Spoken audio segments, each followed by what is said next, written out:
ಕಳ್ಳತನ ಮಾಡಿದ ಖದೀಮರು.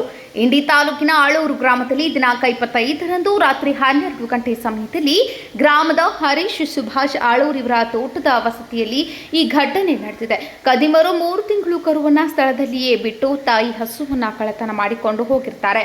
ಈ ಪ್ರಕರಣವು ಇಂಡಿ ಗ್ರಾಮೀಣ ಪೊಲೀಸ್ ಠಾಣೆಯಲ್ಲಿ ದಾಖಲಾಗಿರುತ್ತದೆ. ಬಡ ರೈತ ಹರೀಶ್ ಇವರು ಹಸುವನ್ನ ಕಳೆದುಕೊಂಡು ಕಂಗಾಲಾಗಿದ್ದಾರೆ. ಈ ಘಟನೆಗೆ ಸಂಬಂಧಿಸಿ ಪೊಲೀಸ್ ಅಧಿಕಾರಿಗಳು ಸೂಕ್ತ ನ್ಯಾಯ ಒದಗಿಸಬೇಕಾಗಿ ಮನವಿ ಮಾಡಿಕೊಂಡಿದ್ದಾರೆ. 5 ದಿನ ಆದ್ರೂ 4 ದಿನ ಆಗೋಯ್ತು. ಕರು ಏನು ಮಾಡ್ತದ್ರಿ ಈಗ? ಕರು ಏನಿಲ್ಲ, ಒದರ್ತಾ ಇದೆ ರೀ. ಹಾಲು ಕುಡಿಯೋ ಕರ ಇದೆ ರೀ. ತಾಯಿನ ಹೊರತು ಮಾಡ್ಕೊಳ್ಕೆ ಹೋಗಿದ್ದಾರೆ.